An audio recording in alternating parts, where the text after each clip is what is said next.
Hay nako mga kababayan, talagang gumugulo ng gumugulo ang ating political world dito sa Pilipinas. Kailan po kaya sila magkakasundo-sundo, ano? Puro na lang away. Hindi talaga magkasundo. Kaya paano giginhawa, paano uunlad ang bayang Pilipinas kung ang mga namumuno ay hindi magkakasundo-sundo. Kagaya ngayon, nagbabadyang matanggal uli, ma-demote uli itong si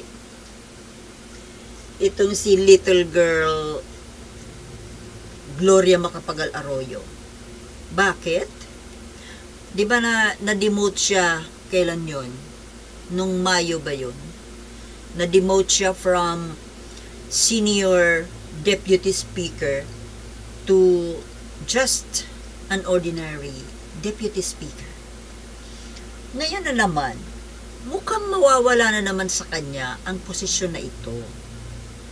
At mayroon na ngang nagbabadya rin na ipapalit. Ito daw po na si Tony Pet Albano from Isabela. Bakit po uli madidemote si Manang Gloria? Kasi nga po, ayaw makiisa, ayaw makisama sa sentimiento ng Kongreso kung saan siya nakabilang. Dahil po sa pakikisama niya at sa pagiging Duterte minion, ay mukhang tatanggalin po sa kanya.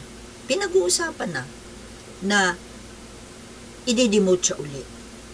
So magiging just an ordinary congresswoman na lang siya. Hindi na siya, wala na siyang title. Bakit kasi? Ang gusto po kasing mangyari ng Congress as an institution ay magkaisa po ang lahat na mga members of Congress, House of Representatives, na kondinahin yung pinagtatabil ng matabil na matanda na ex-president na si Mang Digong. Yung pinagtatabil niya, yung iniluwa-luwa ng kanyang mabahong bunganga doon sa kanyang equally mabaho na programa sa mabaho rin na istasyon. Kung saan doon niya sinabi na ang Kongreso raw ang pinakang bulok na institusyon sa ating bansa. Na siyempre, na-hurt naman yung mga magigiting na congressmen. Kasi hindi naman yata true. Diba? Hindi naman siguro true na sila ay corrupt. Kaya, may I join dapat sa pagkukondina noong nagtatabil at binabansagan kayong mga congressmen, na kayo ay mga corrupt. Siguro si Manang Glo, hindi siya corrupt. Kaya ayaw niyang makiisa, ayaw niyang makisama. Or pumapayag siya or nakikiayon siya doon sa bukadora ng mabahong bunganga ni Mang Digong. Kaya dahil sa kanyang pagiging kampon, masunuring kampon ni Duterte, ay mawawalan siya uli ng mahalagang titulo dyan sa Kongreso. Diba? Kaya, sa bagay, kung sa totoo lang po, sa totoo lang, Manang Gloria, dapat nga wala ka na dyan. Ano pa ba kasi ang ginagawa mo dyan? Sa totoo lang, kami ayaw na naming makita yung pagmumukha mo dyan. Bakit hindi mo kasi pagbigyan, hayaan yung mga ibang, mga fresh blood, mga young minds, dynamic, millennials, mga sariwang dugo naman. Hindi yung kinakalawang kamay. Di ba mga kababayan, wala na ba ibang matalino dyan sa Pampanga? Arroyo na lang lagi? Hindi pa nakontento? Naging pangulo ka na. Naging pangulo ka na ng bansa, kumbaga yun ang pinakamataas.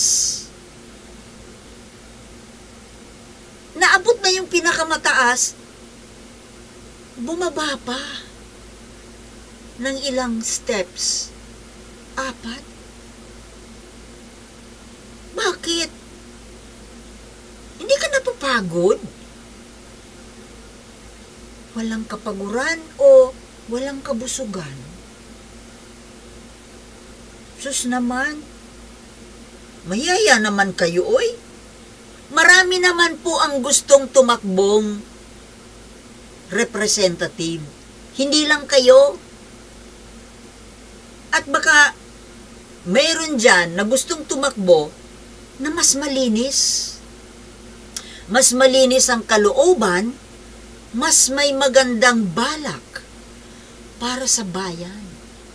Hindi yung kagaya sa'yo na puro na lang pansarili. Pansariling bituka ang inaasam.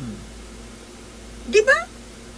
Sige nga, bigyan mo nga kami ng isang pinakamagandang rason kung bakit pabalik-balik ka diyan sa upuan mo. Gusto mo pa na maging speaker? Naging speaker ka na? Ano pa? Naging vice president na, naging president na sa totoo lang, doble anso ka nga eh. Kinain mo yung portion nung termino ni Erap, inagaw mo. Dapat kay Erap yun eh. Inaswang mo.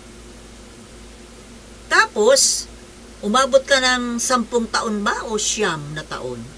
Hindi ka pa nakontento doon. Sana naman mamahinga ka na. Pareho kayo ni matandang Digong Duterte. Hindi na yan pagsisilbi sa bayan. Mind you, maniwala kayo mga kababayan, hindi yan dahil gustong maglingkod sa bayan. That. Sinong niloko nyo? We were not born yesterday. Pagbigyan nyo naman yung iba. Tsaka nakakasawa na yung mukha nyo. Ayaw ko na makita yung pagmumukha ni Gloria dyan sa kahit saan dyan. Kasi tuwing makikita ko po yung pagmumukha ni Gloria Arroyo, ang naaalala ko yung pagkawala ng ilang teritoryo dyan sa West Philippine Sea. Yung pagkakaroon ng ZTE deal, yung Hello Garci, yung pagkamatay ni FPJ dahil sa depression, dahil sa pagkatalo, dahil inagawan. Sa totoo lang, si FPJ ang panalo nun. O diba, inagaw mo na naman. Inagawan mo yung mag-BFF.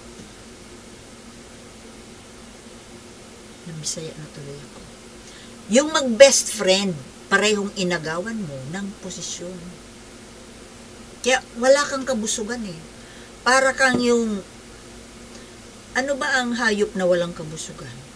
Meron ba? Wala ata eh. Pero tao meron. Merong taong walang kabusugan. Ay, ang liit-liit na tao niyan ha. Maliit pa ata sa akin yan. Pero hindi mo makita kung saan nilalagay yung nilulunok niya ng mga kwarta ng bayan eh. Napakawalang walang hiya po ang ganyan. Walang hiya, makapal ang mukha. Oh. Kailangan pa bang hiyain? Pero alam mo, hiyain man yan ang hiyain ng buong sambayanan. Wala eh, makapal kasi ang mukha eh. Makunat ang mukha, parang goma.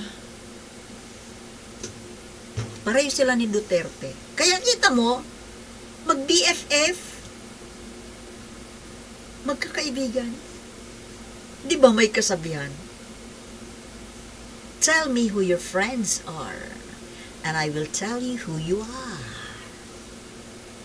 Tsaka yung birds of a feather, flock together. Oh. Kaya ayaw nila kay Bongbong Marcos. Kasi wala yata silang mapapala. Hindi yata sila kasi magkakapera. Kaya gusto nilang tanggalin si Bongbong Marcos. Nang sa ganun, sila yung magkamal. Diba? Naisip niyo yun, mga kababayan? Ako kasi naisip ko eh. Kasi madumi isip ko. Oo. Kapag si Duterte at saka si Arroyo Gloria ang naisip ko, dumi-dumi. Dumudumi ang isip ko. Dumudumi tuloy. Kaya, kayo mga kababayan, papayag ba kayo na isang Duterte pa rin ang mamuno sa atin after Bongbong Marcos? Kasi pag Duterte ang naupo sa Malacanang, mamamayagpag. Hindi lang Duterte, kundi pati Arroyo. Diba? Sila na naman, yung mga pro-China na ibinebenta ang mga teritoryo ng Pilipinas. Kaya mga kababayan please lang, huwag po tayo magpapapaniwala dyan sa mga tagapagtanggol ng mga Duterte na ito. Mga pahamak po yan ng bayan natin. Opo, pahamak. Mga pro-Duterte at pro-China. Kapag pro-Duterte, pro-China yan.